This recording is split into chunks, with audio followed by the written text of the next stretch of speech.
Nós somos aprendizes, somos crianças. Todo meu passado eu trago na lembrança. Chico Xavier foi o professor, exemplo de fé, exemplo de amor. Somos caminheiros em busca de uma luz. Chico mensageiro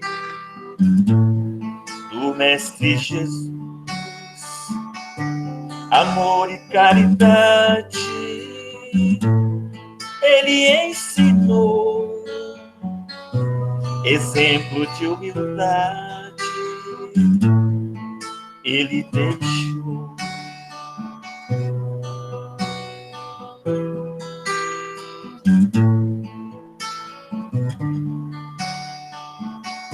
Nós somos aprendizes, somos crianças. Todo meu passado eu trago na lembrança. Chico Xavier foi o professor, exemplo de fé,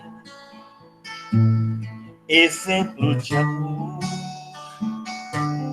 Somos caminheiros em busca de uma luz. Chico mensageiro do Mestre Jesus, amor e caridade ele ensinou, exemplo de humildade ele deixou. Amor e caridade ele ensinou, exemplo de humildade ele deixou.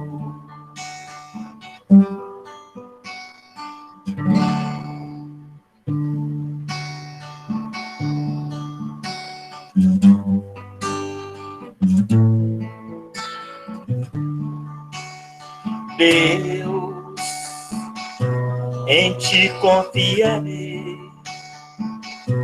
contigo estarei,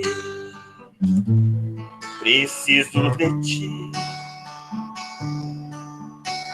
Deus, segura em minhas mãos, me envolva em seus braços, toca meu coração. Por toda a minha vida te louvarei, nos pensamentos meus te buscarei. Em ti é que eu encontro a paz que tanto espero e o amor que tanto quero, somente em ti encontrarei.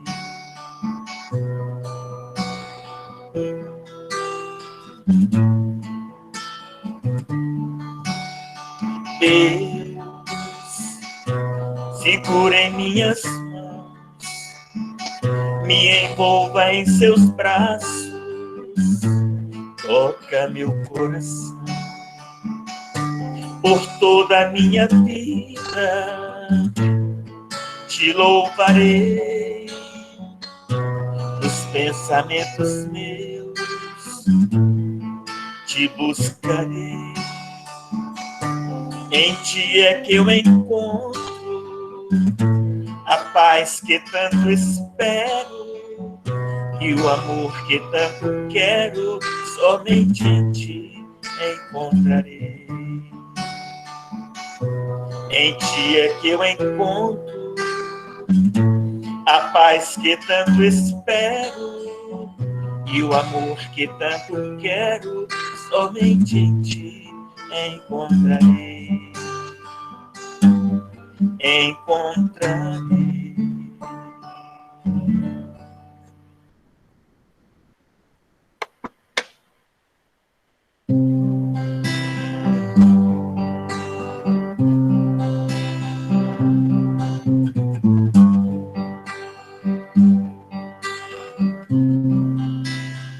Uma fonte de amor eu aqui encontrei, nesta casa de luz, quando nela eu entrei. O cansaço que eu tinha, toda a minha aflição, o trabalho no amor acabou com a tristeza do meu coração. Aqui nesta casa onde todos trabalham, existe uma luz. Olhares que acalmam, as mãos que trabalham servindo a Jesus. O trabalho do bem que Ele nos ensinou. Vou beber nesta casa a água bendita da fonte do amor. O trabalho no bem que Ele nos ensinou. Vou beber nesta casa a água bendita da fonte do amor.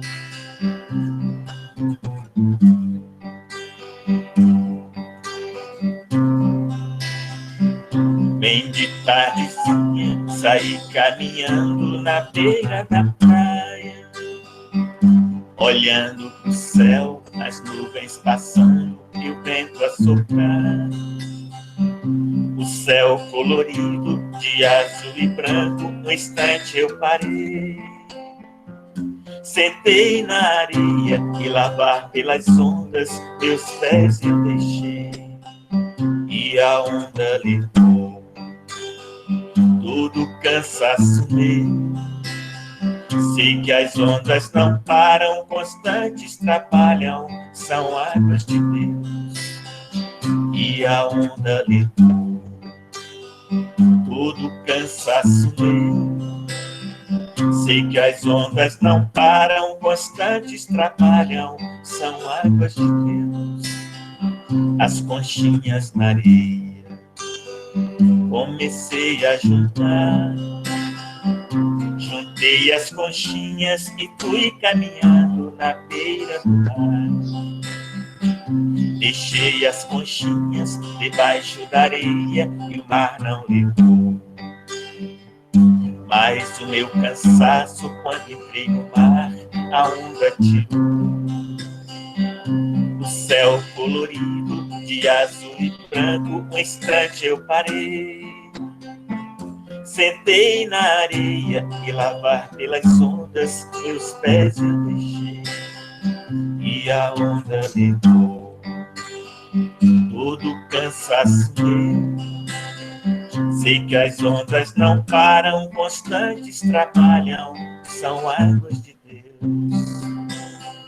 E a onda levou todo o cansaço meu. Sei que as ondas não param, constantes trabalham, são águas de Deus.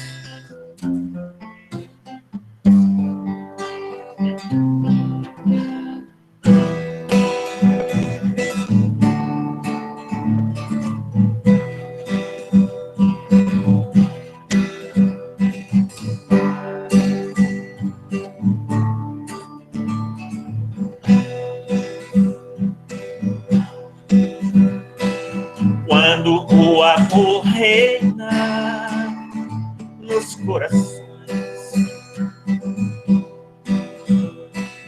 quando o homem controla as emoções, quando a guerra então cessar e o homem se arrepender, o mundo vai se transformar e o bem irá prevalecer.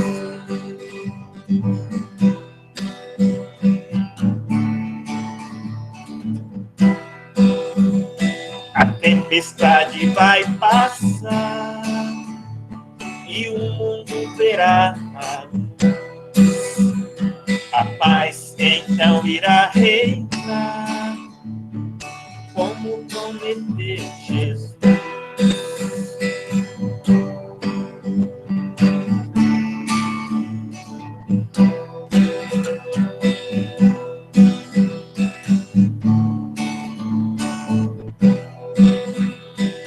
Quando o amor reinar nos corações, quando o homem controlar as emoções, quando a guerra então cessar e o homem se arrepender, o mundo vai se transformar e o bem irá prevalecer.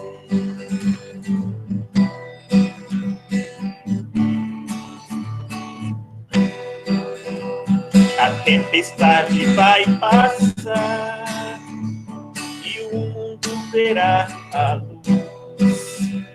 A paz então irá reinar, como prometeu Jesus.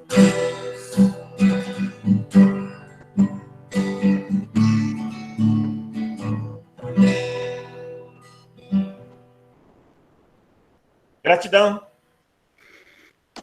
Gratidão, Toninho. Deus te abençoe imensamente pelo carinho conosco. Assim seja. E sejam bem-vindos à Fraternidade Espírita, irmão Chico, mais esse encontro de luz, encontro para aprendizado. E vamos agradecer a Deus esse dia lindo que Ele proporcionou para nós. Vamos elevar os nossos pensamentos a Deus, a Jesus, a espiritualidade amiga, ao nosso querido mentor, Chico Xavier, que nos pede com toda humildade a chamá-lo de irmão Chico. Vamos colocar nessa prece todos os nossos irmãos que sofrem nos dois planos de vida, todos os nomes escritos nos nossos cadernos de prece da fraternidade, todos os nomes que estão aí no coração de cada um, no pensamento. E vamos rogar a Deus. Senhor Jesus, Mestre dos Mestres, aqui estamos mais uma vez rogando sua proteção para todos os encarnados e desencarnados. Agradecemos pela oportunidade bendita de mais uma vez podemos estar aqui aprendendo os seus ensinamentos. Humildemente, colocamos-nos à disposição da espiritualidade amiga para os trabalhos que nos propomos a realizar. Sabemos de nossas limitações, mas com o coração transbordando de amor e carinho por nossos irmãos, rogamos que seja feita a sua vontade e não a nossa. Hoje, agora e sempre, que assim seja. Fabíola, é com muita alegria que te recebemos pela primeira vez na nossa equipe de tarefeiros. Seja bem-vinda, você tem 1 hora para falar para nós. Bom dia a todos. Cida, muito obrigada pelo convite. A Fraternidade Espírita Irmão Chico. É uma alegria estar aqui nessa manhã de domingo. Espero que o nosso estudo alcance o coração de todos, né, os que estão aqui presentes e aos amigos espirituais também que estão aí do lado de cada um. Bem, a Cida nos incumbiu, né, Cida, de falarmos sobre escândalos. Eu vou compartilhar com vocês aqui a tela do estudo, só um minuto, que essas tecnologias novas, né, a gente está aprendendo ainda. Então, deixa eu ver se eu... Calma lá.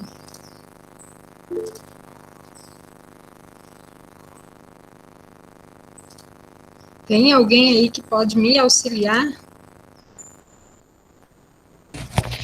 Você quer compartilhar um PowerPoint? Isso. Coloca compartilhar a tela inteira. Apresentar, né? A tela inteira. Clica em cima da telinha que vai aparecer. Uhum.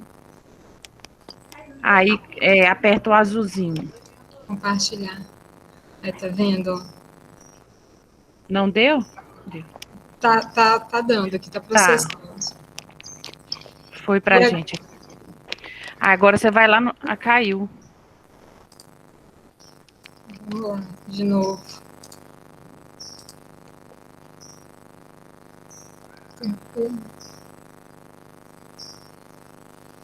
E agora? Agora tá indo. Aí você vai no PowerPoint. Apareceu. Se você quiser colocar ele em tela cheia, você aperta o F5 que vai abrir. Aí. Isso, agora foi.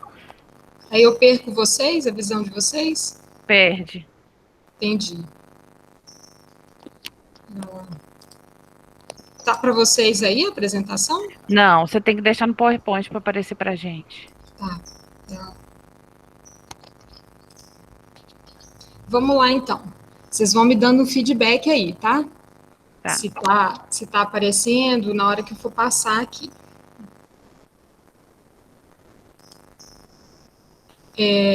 Pois bem, a Cida me deu o tema de Marcos, né? Capítulo 9, versículos 42 a 50. E aí eu apareço aqui para vocês com o PowerPoint com o título Pedra de Tropeço. Aí vocês vão falar, bom, a Fabiola errou de tema. Acho que não. E aí a gente vai perceber isso durante a palestra. O tópico do capítulo 9 é o seguinte: e qualquer que escandalizar um destes pequeninos que creem em mim, é muito melhor para ele que seja colocado uma mó de asno ao redor do seu pescoço e seja lançado ao mar. E se a tua mão te escandaliza, corta.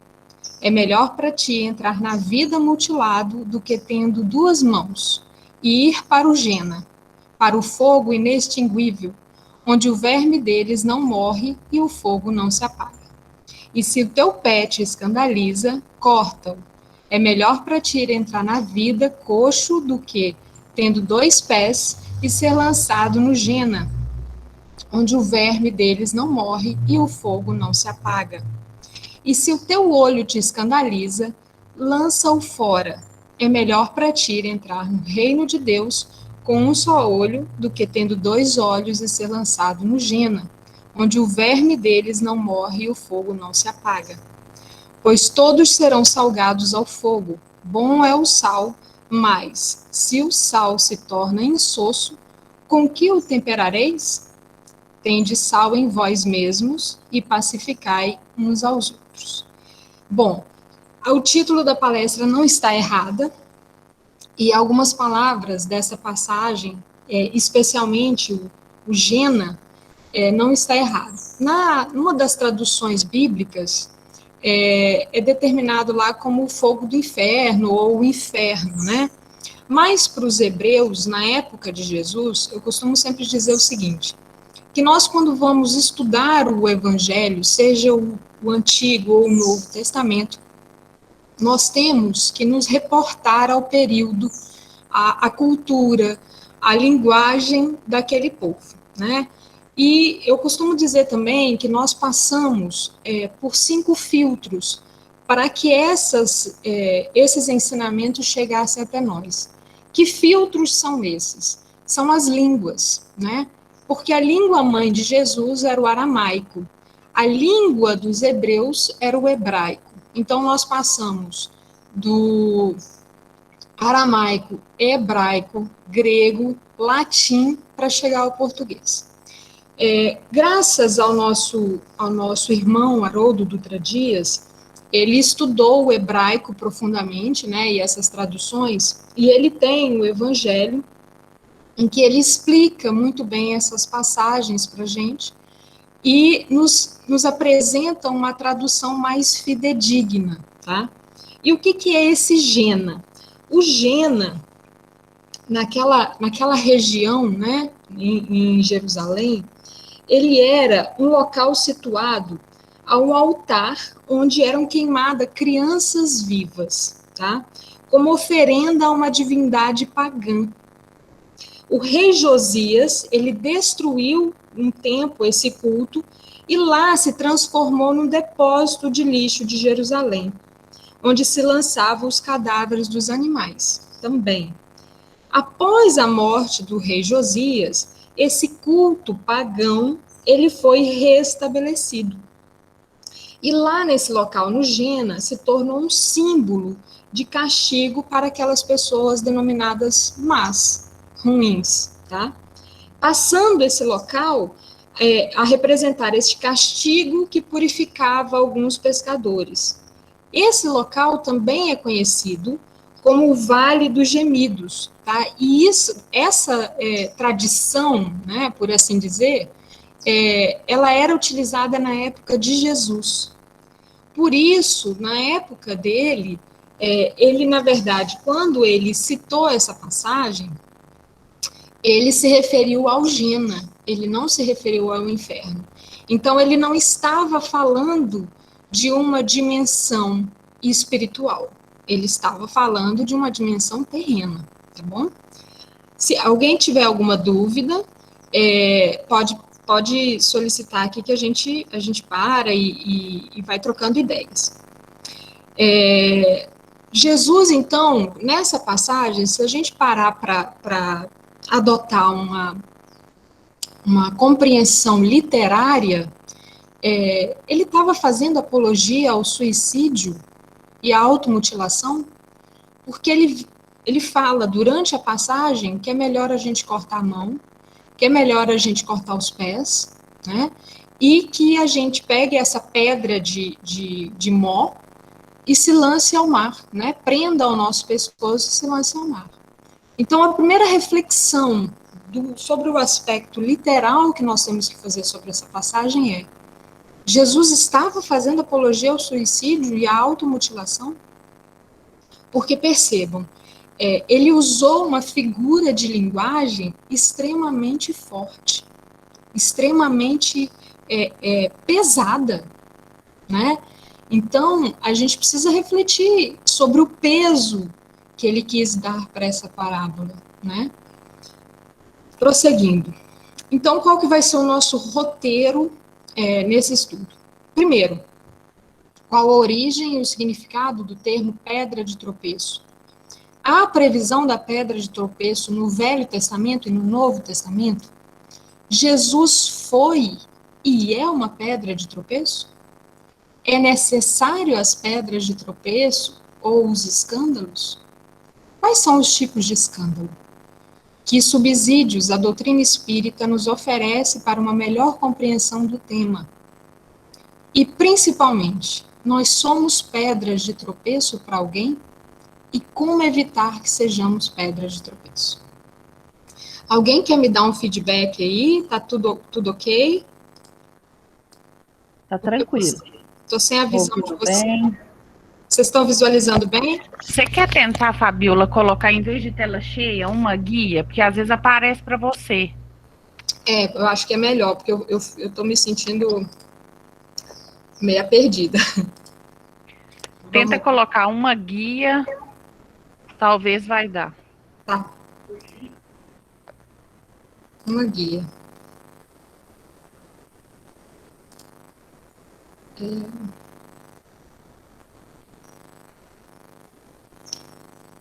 Não aparece aqui para mim, para guia.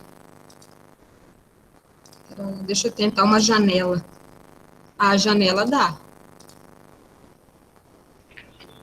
Aí olha se apareceu a alternativa do... Aí. Agora não sei se Aí. você vai encher.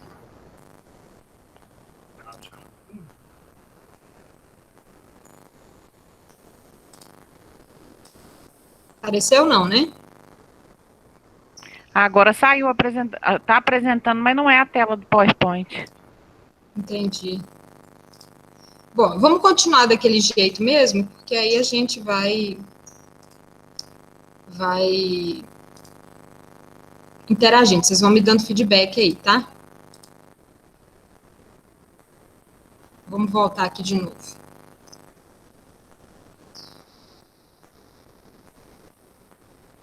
Você pode prosseguir, Fabíola, que está muito bom, viu? Tá, a gente está vendo direitinho. Obrigada. Vamos lá, então. Eu vou prosseguir aqui.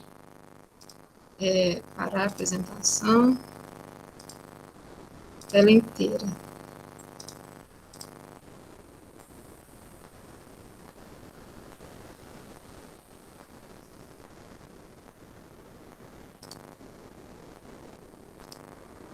Tá todo mundo vendo a tela? Tá sim. Ok. Então, vamos lá. Então, a gente vai tratar desses pontos durante o estudo. Qual a origem? Bom, a palavra escândalo, no dicionário, né, no Aurélio, ela significa o que é causa ou resultado do erro ou pecado, indignação provocado por mau exemplo, um tumulto, um escarcéu, um fato imoral revoltante. Isso se trata das repercussões externas do escândalo, tá? E a pedra de tropeço? Você vai falar, mas por que você falou pedra de tropeço e não escândalo, Fabio? A pedra de tropeço, ela é uma expressão, como eu falei, lá em Jerusalém, às vezes não havia a palavra em si escândalo, né? E eles utilizavam a expressão pedra de tropeço, que é uma expressão, né, do idioma hebraico e utilizada bastante também no Novo Testamento. E essa expressão, ela denomina a atitude ou comportamento de alguém que conduz outro a pecar. A palavra em português, escândalo, ela tem essa origem no termo grego, né, porque muitas das nossas palavras, elas se originam no termo grego, e ela foi citada na Septuaginta. A Septuaginta foi a união de 70 discípulos, não discípulos em si, né, mas 70 estudiosos que pegavam a Bíblia, né, os escritos, e faziam as traduções, tá? E lá na Septuaginta tinha essa palavra xandalon, que está o termo aí em hebraico, que eu não vou saber pronunciar, que teve a sua origem no hebraico mishol, que significa exatamente pedra de tropeço. Então, o termo grego xandalo tem um significado muito diferente ao que nós utilizamos hoje a palavra escândalo, né? Porque nós temos que inserir em todas essas interpretações que nós fazemos, tanto do Antigo e do Novo Testamento, os aspectos culturais daquele povo, né? E uma vez que o substantivo grego xândalo é também associado ao verbo xandalizo, que seria escândalo e escandalizar, que significa literalmente fazer alguém tropeçar, né? Ou, no idioma hebraico, conduzir alguém ao pecado, ao erro, tá? Mas para Jesus, quando ele utiliza essa figura de linguagem, ele está dizendo exatamente assim: olha, aquele que levar alguém a cometer um erro moral, a induzir um erro moral, essa pessoa é um motivo de escândalo, né, ou de pedra de tropeço para esse indivíduo. Então, o resultado efetivo dessa figura de linguagem é o mal moral que nós podemos cometer aos outros, né? E pior, que nós cometemos a nós mesmos, tá? E há a previsão da pedra de tropeço no Velho Testamento? Sem dúvida nenhuma. Por quê? Todas as passagens de Jesus, tudo o que ele utiliza, ele se baseia no Velho Testamento. Às vezes, nós no meio espíritas, nós temos a tendência de remeter, né, ao Novo Testamento, falar que não tem nada a ver com o Velho Testamento, que não há ligação nenhuma, muito pelo contrário. Tudo o que Jesus fez foi com base no Velho Testamento. Tanto que ele diz isso claramente, que ele não veio destruir a lei, ele veio dar cumprimento a ela. Então, se ele veio dar cumprimento a ela, ele necessariamente tem que se basear na lei que já tinha sido escrita pelos antigos profetas. Então, no Velho Testamento, eu coloquei aqui só para vocês perceberem, né? Tem muitas outras passagens que se remetem a essa questão da pedra de tropeço. Eu coloquei só 3 aqui, em Levítico 19:14, em que ele fala: não amaldiçoem o surdo, nem ponham pedra de tropeço à frente do cego, mas tema o seu Deus, eu sou o seu Senhor. Nessa passagem aqui a gente deixa muito claro que nesse período havia aquela ideia de um Deus punitivo, né?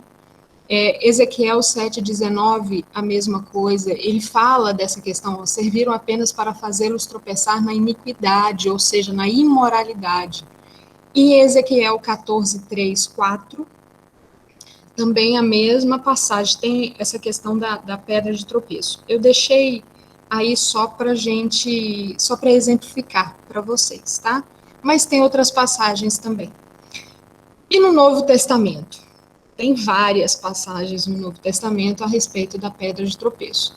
1 Coríntios 8:9, né? Contudo, tenham cuidado para que o exercício da liberdade de vocês não se torne uma pedra de tropeço para os fracos.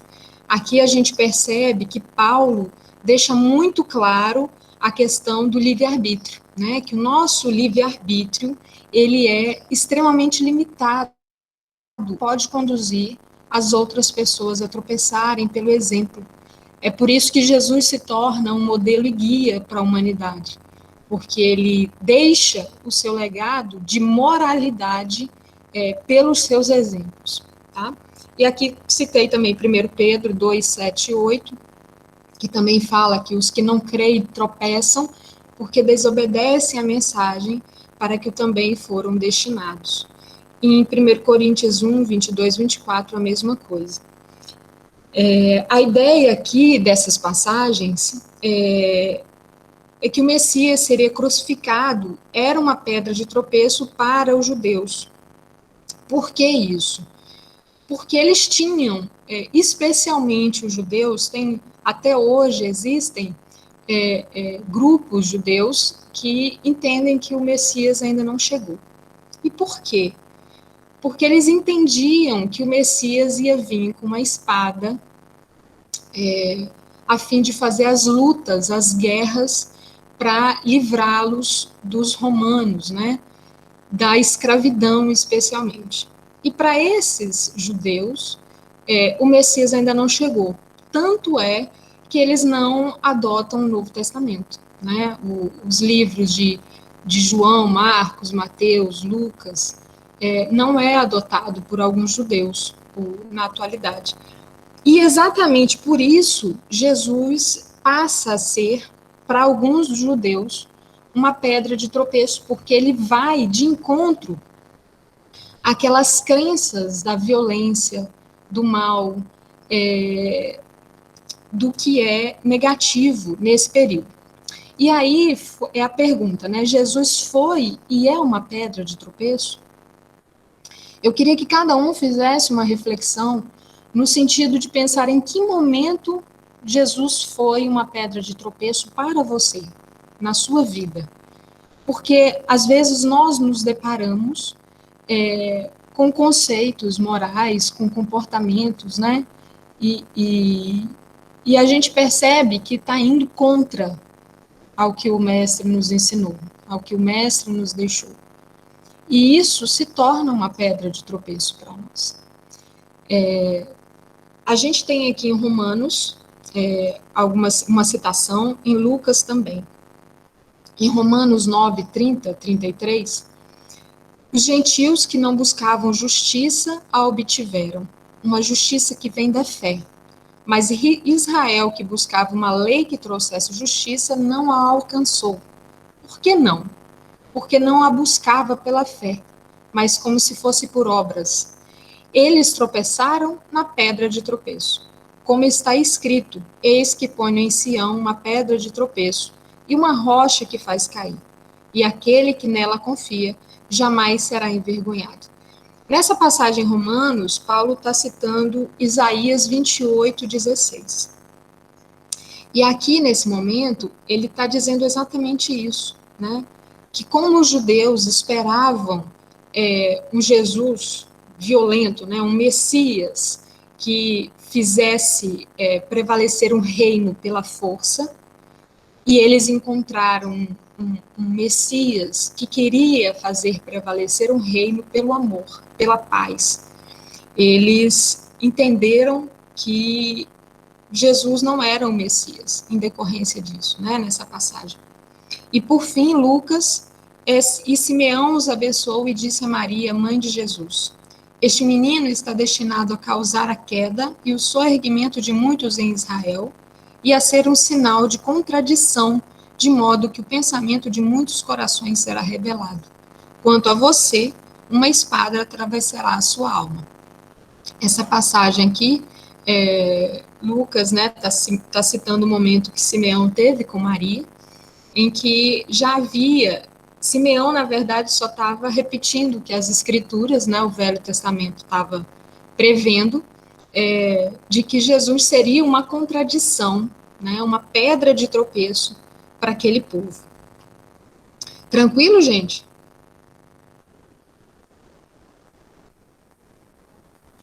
Tranquilo.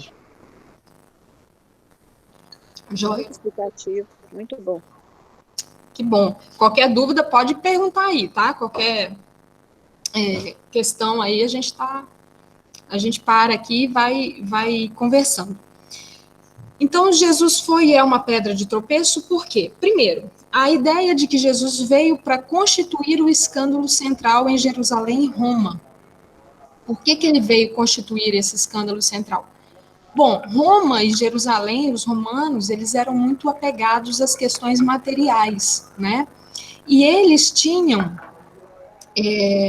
a ideia de que o que prevalecia era a multidão.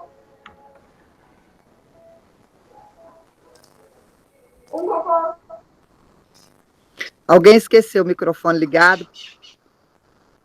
Tá.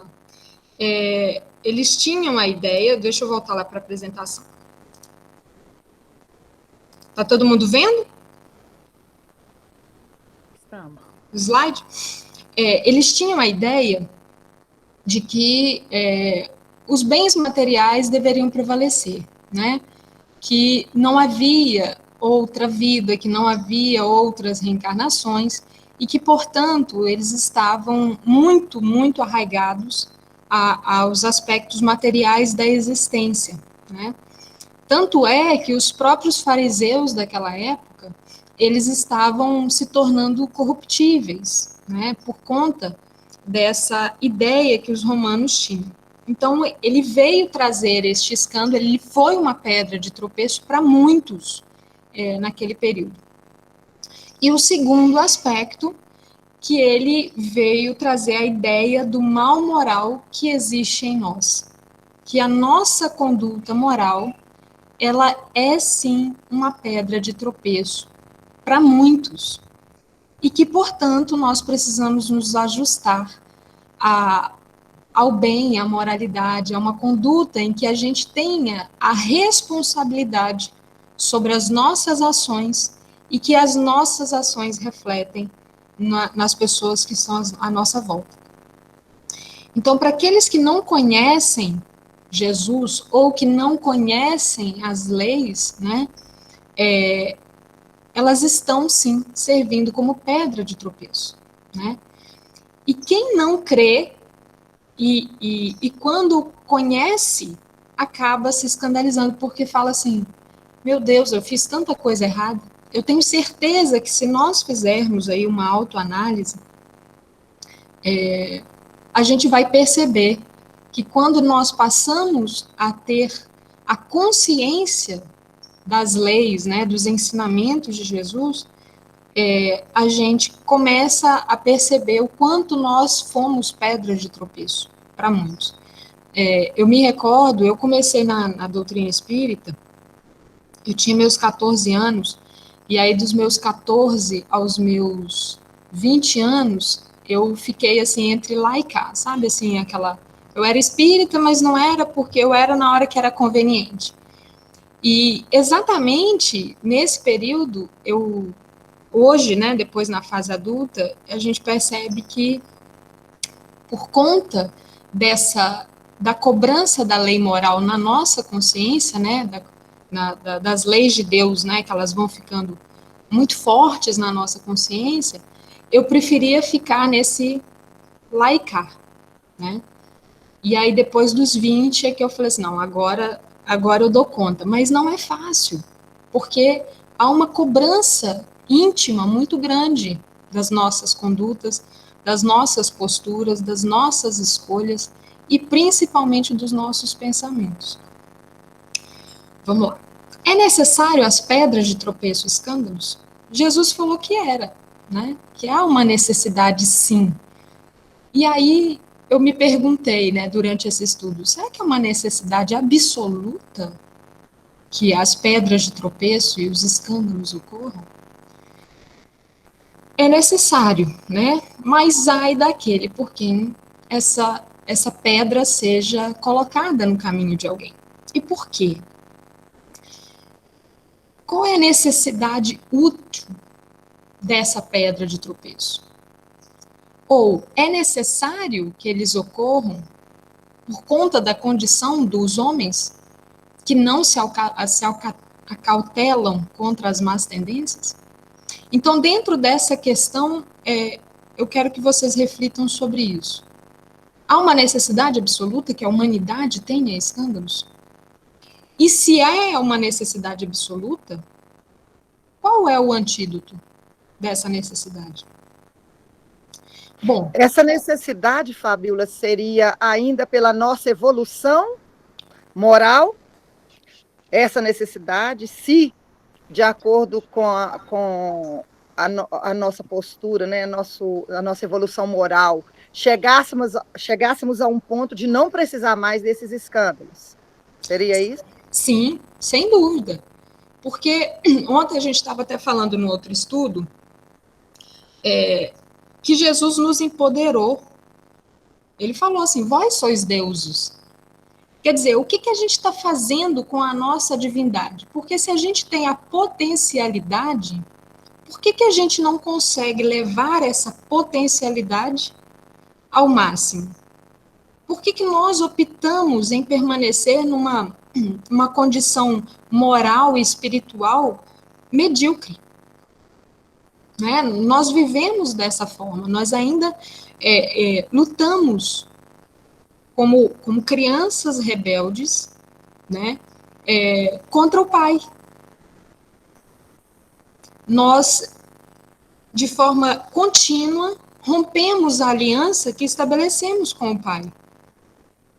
Porque se nós somos filhos dele, eu falo o seguinte, a nossa origem é Deus. Somos, portanto, espiritualmente e biologicamente. Hoje a ciência ela comprova que o nosso DNA ele tem aspectos divinos. Existem documentários que falam a respeito disso, né? Que é o DNA de Deus. Existe isso hoje, a ciência busca essa comprovação e tem comprovado, né? Que existe um núcleo no nosso celular que seria denominado de um DNA divino, que seria o sinal de Deus em nós. Então, se biologicamente nós temos essa origem, e espiritualmente também, por que nós deixamos a nossa potencialidade no mediano para o mínimo? Né? A gente tem que buscar essas interrogações a fim de que a gente nos favoreça na própria evolução. Né? Então, o escândalo, ele vai ser sempre necessário, mas uma vez que a humanidade alcance uma condição de moralidade mais sustentável, por quê? Porque se eu passo a cumprir a lei, e Jesus reduziu a lei de forma muito simples, amai uns aos outros, como a vós mesmos, quer dizer, como é que eu estou me amando para que eu possa amar o outro?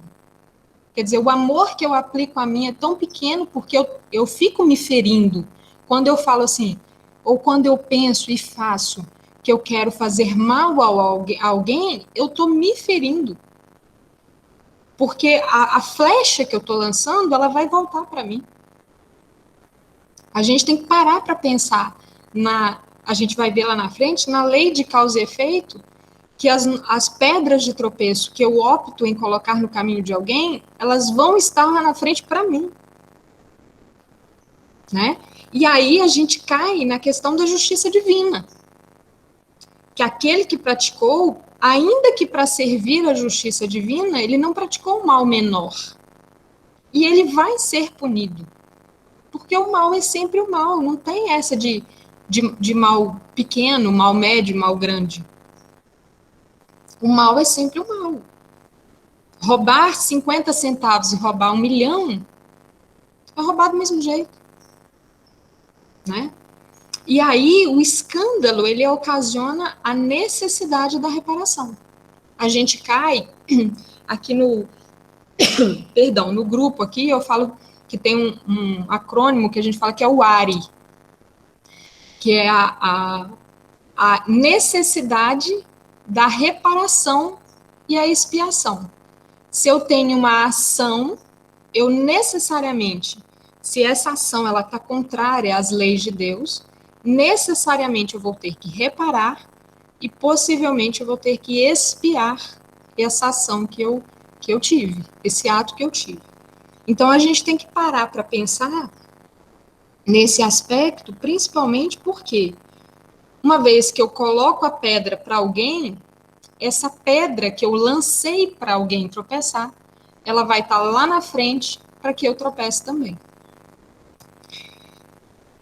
E aí, Jesus fala assim... Repete, por favor, Fabíola. O quê? O área aí. É ação, reparação e expiação. Aí no grupo eu falo assim, gente, lembra do ARI. É como se fosse um sinal, assim. Podemos prosseguir?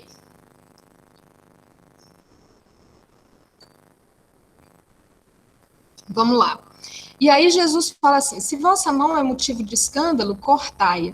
Bom, primeira coisa que eu quero dizer é o seguinte, se a gente for adotar, né, uma interpretação literal, a mão, ela, sobre o aspecto filosófico, o que ela simboliza para nós?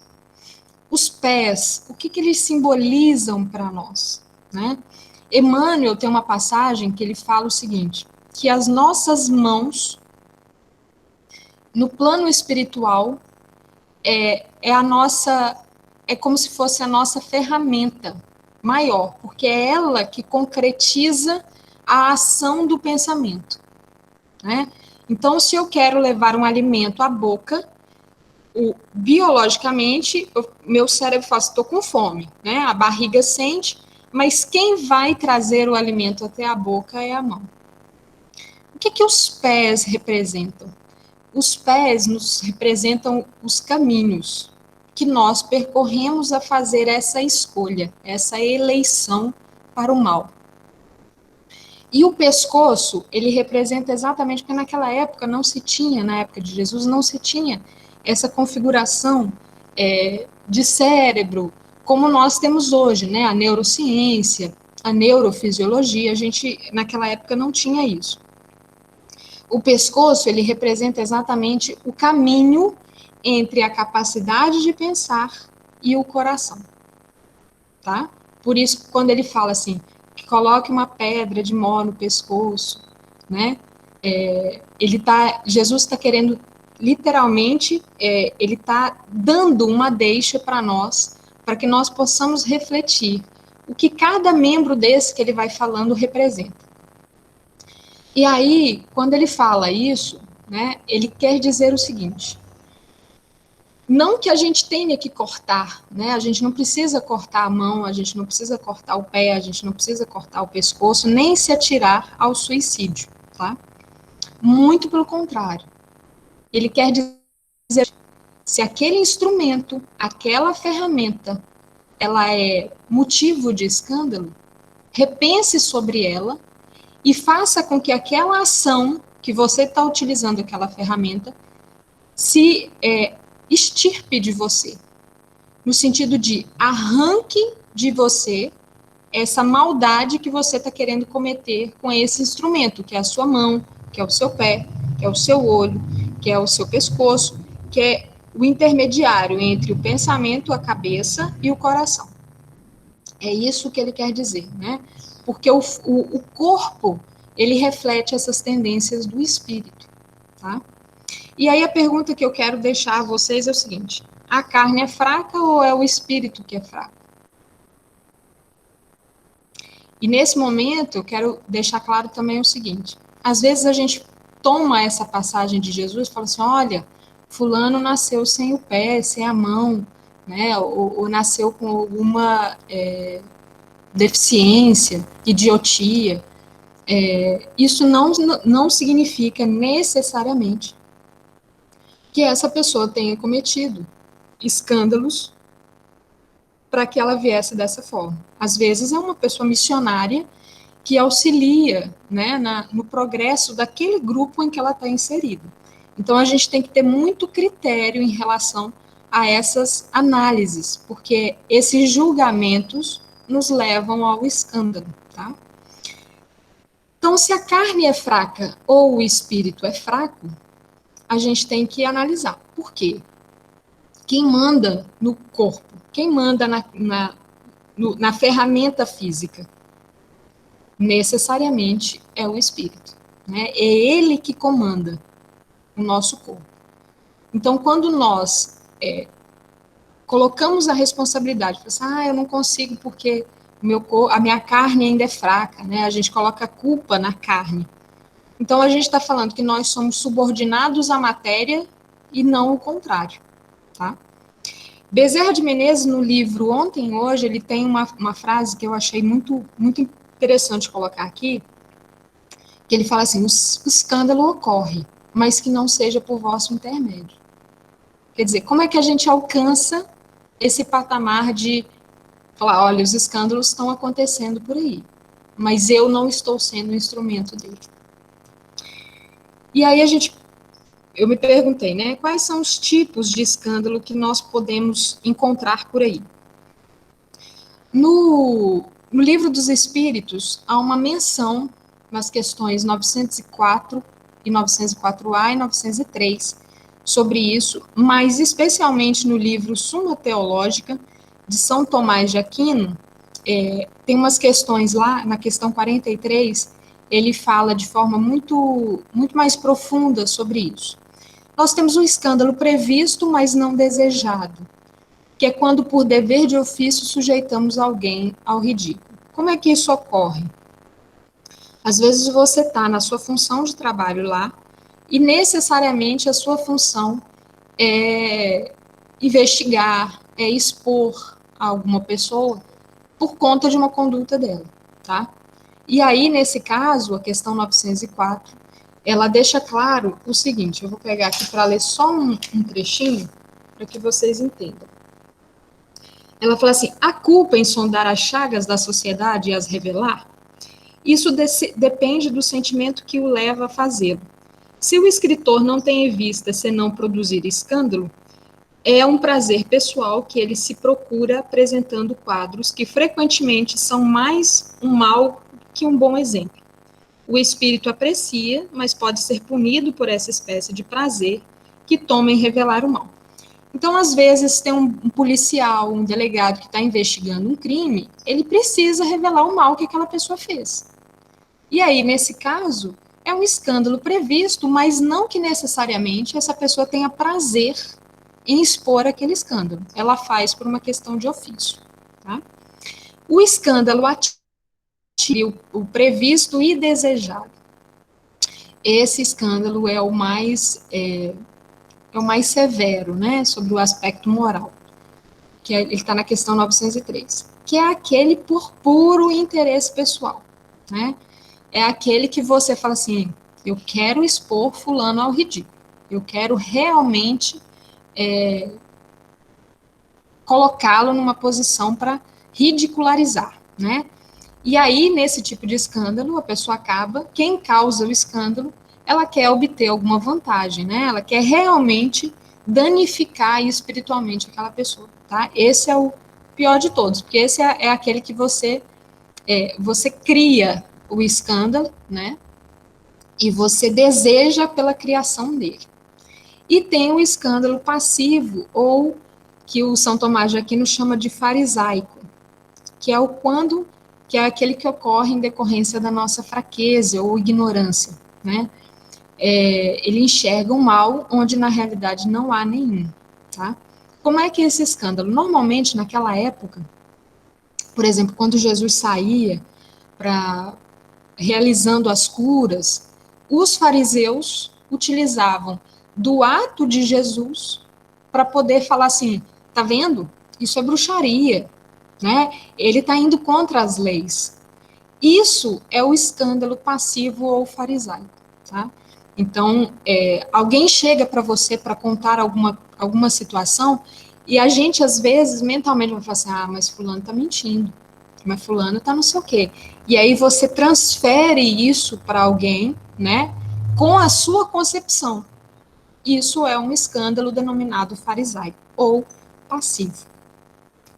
Tranquilo, gente?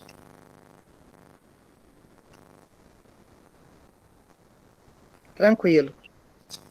Agora a gente vai para que subsídios a doutrina nos oferece para uma melhor compreensão do tema.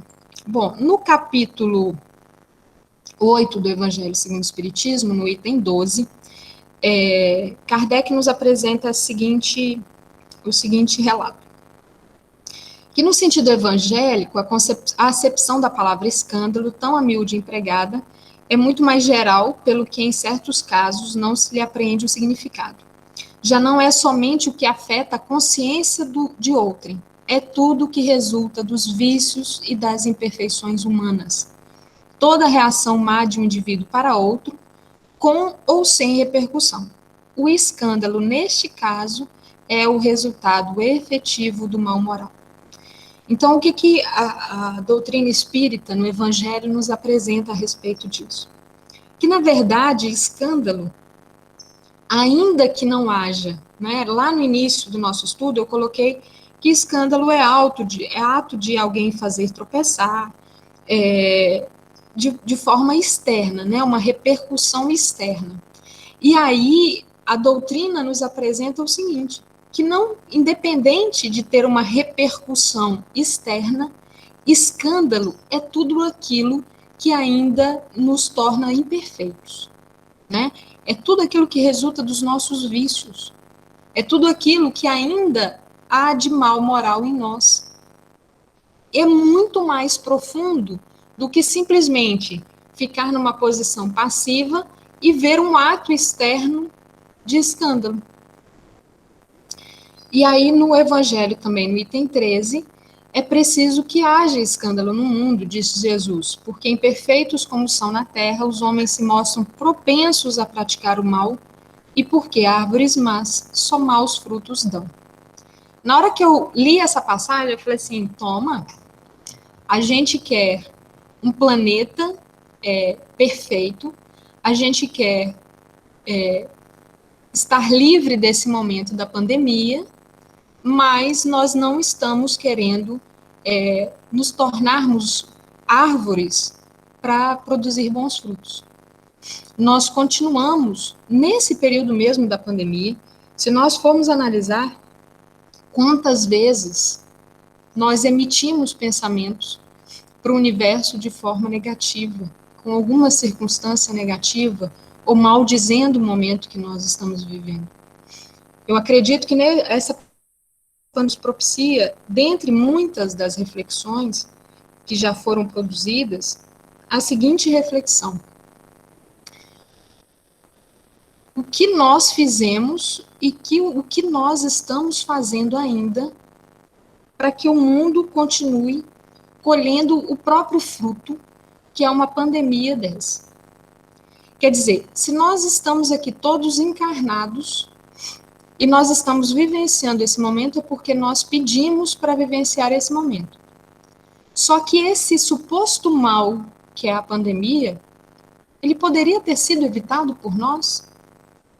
Em que momento nós tomamos a atitude moral errada para que nós chegássemos a esse ponto? né? E mais, qual é a nossa atitude hoje? Para que lá no futuro, as próximas gerações, ou até nós mesmos, não tenhamos que passar novamente por uma circunstância dessa. Porque, gente, não tenham dúvida, essa pandemia, independente de questões políticas, independente se o vírus foi criado ou não foi criado, tudo é criado por Deus, tudo é providência de Deus, tudo está inserido na justiça divina. Então, se o vírus ele está inserido na justiça divina, é porque alguma coisa nós fizemos para que ele chegasse até nós. Uns com mais intensidade e outros com menos intensidade.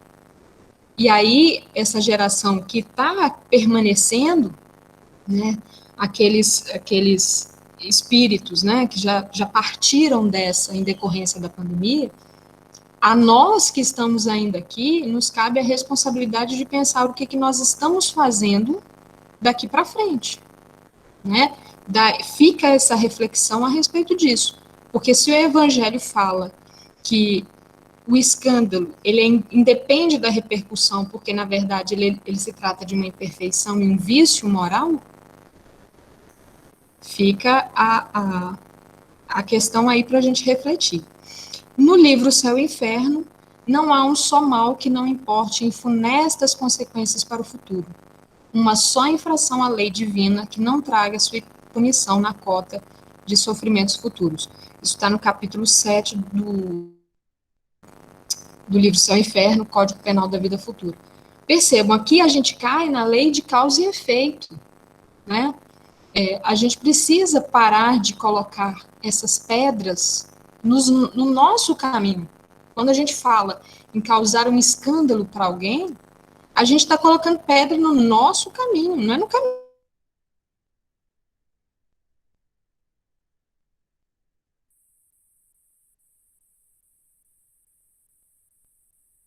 Mas, e depois conosco? Nós somos pedras de tropeço para alguém e como evitar que sejamos pedras? Sem dúvida nenhuma, nós somos pedras de tropeço para alguém. Já fomos ou seremos, né? Porque a gente está ainda nesse processo de reforma, né? Espiritual e reforma das nossas condutas. Como é que a gente evita isso? Existe um antídoto? Existe.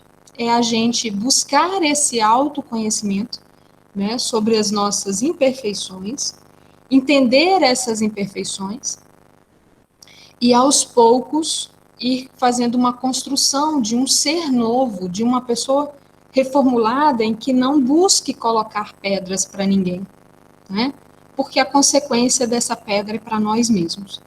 E aí, em Romanos, Paulo nos fala o seguinte: portanto, deixemos de julgar uns aos outros. Em vez disso, façamos o propósito de não colocar pedra de tropeço ou obstáculo no caminho do irmão. Né? Essa passagem em Romanos 14, 13, Paulo nos deixa uma receita muito simples. Façamos esse propósito íntimo para não colocarmos pedra, colocarmos dificuldade no caminho de ninguém, né? Isso, por si só, já nos auxilia, né, nessa caminhada. E aí, a minha proposta é, a gente vive aí com essas pedras íntimas da raiva, do orgulho, do ódio, da vingança, dos ressentimentos, né? Que a gente pegue essas pedras e a gente vá deixando essas pedras saírem dos nossos corações e a gente adote como pedra das nossas vidas os ensinamentos de Jesus. Né? Ele mostrou que é possível, né, vir ao mundo e vencer o mundo.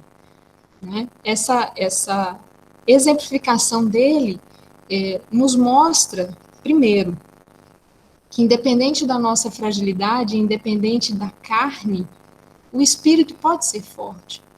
Então, se nós nos propomos a fortalecer o nosso espírito com base nos ensinamentos dele, a gente consegue se desvinculando, né, dessas pedras ruins que nós colocamos dentro de nós, né? É uma eleição íntima, essas pedras ou não, ter essas pedras ou não.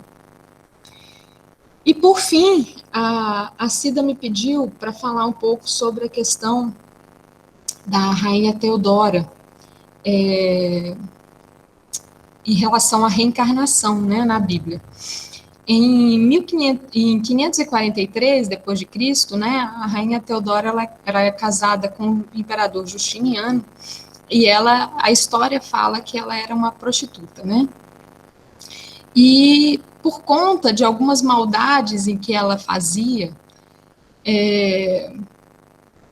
tem livros que falam, né, de forma assim, falam que ela mandou matar 500 prostitutas, né, e tem livros que falam que ela mandou para um mosteiro essas 500 prostitutas, não há um consenso muito a respeito disso. Mas eles comentam o seguinte, que ela não concordava muito com as obras de Orígenes, né, porque Orígenes tinha a concepção da existência da alma antes do nascimento, né, e que sua dependência, e esse nascimento tinha essa dependência nas ações passadas, né, então eles falavam exatamente sobre a reencarnação. E eles pensavam, Orígenes pensavam, que algumas passagens do Novo Testamento poderiam ser explicadas somente à luz da reencarnação, o que a gente sabe hoje que ele não estava errado, né? E aí depois teve um concílio em 553, em que o imperador Justiniano utilizou a sua condição, né, o seu poder, para votar a conversão da Bíblia que seria adotada, né? Porque até então a versão oficial seria helenista, né, baseada nos conceitos de céu e inferno, em decorrência da ideia de Hades, né, e do Olimpo, né, que o Hades denomina o inferno e o Olimpo significa onde os deuses vivem, né, na concepção grega. E aí, por imposição da rainha Teodora, porque ela tinha receio, né, das coisas que ela fez na encarnação como Teodora, ela queria que tirasse a ideia da reencarnação da Bíblia. Dessa forma, né, eles acreditavam que simplesmente finalizar o que quer que você tenha feito na Terra e subir aos céus se tivesse os contatos certos, você poderia ser livrado dos dos males, né, que você causou na Terra. E aí, em decorrência dessa decisão, surge a ideia das indulgências, né, da compra dos pedaços no céu. E aí, o que eu fiquei pensando, né? Eu falei, o que essa questão tem a ver com os escândalos, né? O escândalo que é proposto pela passagem de Marcos. Um dos escândalos né, a questão do não buscar o conhecimento, né? Nós precisamos buscar, indagar as questões para que nós não caiamos, né? A gente não caia nessa questão de um escândalo moral em decorrência da ignorância, né? Há uma contradição muito grande em relação a essa questão da reencarnação na Bíblia ou não. Existem escritores que falam que essa versão da rainha Teodora com o imperador Justiniano, ela não é real, mas existem outros que falam que né? Então a gente tem que buscar esses caminhos do conhecimento para que a gente não caia nessas questões do desconhecimento, né, da Bíblia, né, especialmente da Bíblia. Queria agradecer a vocês pela atenção nessa manhã e quero dizer que me sinto muito feliz, muito honrada por estar aqui com vocês hoje, e eu sinto no meu íntimo que tudo o que eu busco, né, de aprendizado, de lição, ele se transforme e saia voando por aí como uma borboleta, né, e esse ensino, essas lições a gente consiga transformar em outras borboletas maiores, para que essas borboletas transformem, né? Esse conhecimento transforme a vida, o entendimento das pessoas que nos rodeiam. Eu falo que a gente busca o conhecimento exatamente para isso. Primeiro, para uma autotransformação, né? E segundo, para que a gente possa gerar essa liberdade do pensamento do outro, né? A gente não precisa, às vezes, ter uma concepção fixa, né, sobre um determinado ponto. Até porque conhecimento a gente vai construindo, e uma hora a gente está com uma ideia, outra hora a gente encontra um outro livro que tem um outro pensamento, né, que tem um outro ponto de vista. Como eu falei agora há pouco dessa questão da Rainha Teodora, existem livros que são convergentes a respeito do tema, e tudo bem, né, que a gente, ainda que o conhecimento não seja unificado a respeito daquele assunto, que a gente procure entender e que procure compreender, né, a visão do outro, para gerar essa liberdade do pensar, tá? Muito obrigada. Alguém tem alguma dúvida? Algo a esclarecer?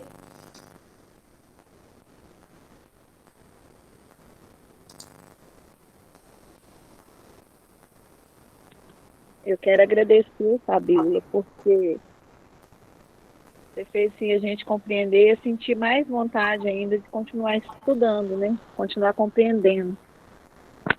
E quando a gente começou, nem sei se tem um mês ainda, tem um mês, Cida? A já fez bem? Tem. A minha cabeça era assim, um turbilhão de pensamento, um turbilhão de dúvida. E eu me encontro agora assim, num momento tão gostoso de querer cada dia mais sede de buscar e de saber que você está num caminho que, não vou falar que é o caminho certo, mas é um caminho que te leva à paz consigo mesmo. Obrigada, Ida. Eu falo que o conhecimento, ele gera, assim, uma libertação, né? E nos propicia uma segurança no caminhar, né? Quando a gente fala assim, olha, eu conheço o que Jesus fez, eu conheço o que ele deixou aí de legado, né? Sem levar pelo sentido literal, porque a gente tem que ter muito cuidado com a literalidade das escrituras, né? Tanto do Antigo e do Novo Testamento. Se a gente levar no literal, a gente vai falar assim, eu vou ter que tirar minha mão mesmo, não vai ter jeito, porque todo dia ela é motivo de escândalo. Então, assim, não é isso que ele queria dizer, né? A gente precisa encontrar esse sentido que ele deixou, que é muito mais profundo do que um aspecto físico de cortar a mão, porque o que adianta eu cortar minha mão se eu continuo pensando e agindo por outros meios? Né? Então, Fabíola, eu costumo dizer o seguinte: quando a gente vai estudar o Evangelho, quando a gente vai estudar a Bíblia, que a gente deixe o corpo de lado e vá só com o espírito, porque a Bíblia ela é espiritual.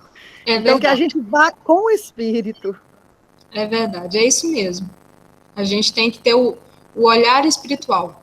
Eu falo que a gente tem que adaptar as nossas lentes, né? Na hora de estudar a Bíblia, estudar o Velho Testamento, o Novo Testamento, porque se a gente não fizer essa adaptação, a gente vai cair em erro. A gente vai gerar escândalo.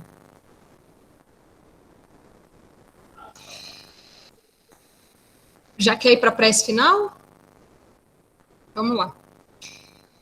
Primeiro, quero agradecer a espiritualidade amiga, aos irmãos aqui presentes, por esse momento, né, de compartilhar os ensinos do nosso Mestre Jesus, que são tão preciosos para a nossa existência, que nos propiciam caminhar mais firme, mais seguro, mais sereno ao Pai. Ao nosso querido Mestre Jesus, o nosso muito obrigado por todos esses ensinamentos. Ao nosso Papai, que Ele possa a cada dia continuar nos auxiliando, nos permitindo o entendimento nessa caminhada.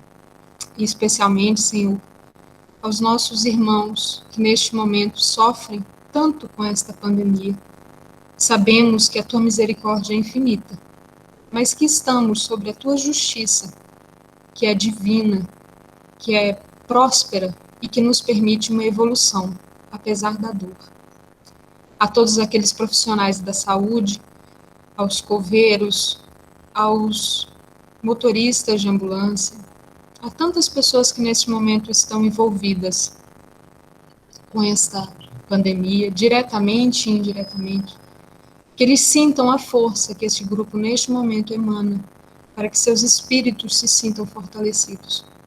Igualmente aos nossos irmãos que hoje partem para o plano espiritual, que sintam seus corações acolhidos e que a compreensão bate à porta de suas consciências. Permite, Senhor, que nossa caminhada continue sendo serena, mas que especialmente possamos estar aprendendo com a dor e com as lições necessárias que cada espírito necessita. Que a paz do Mestre Jesus nos acompanhe hoje e sempre. Que assim seja.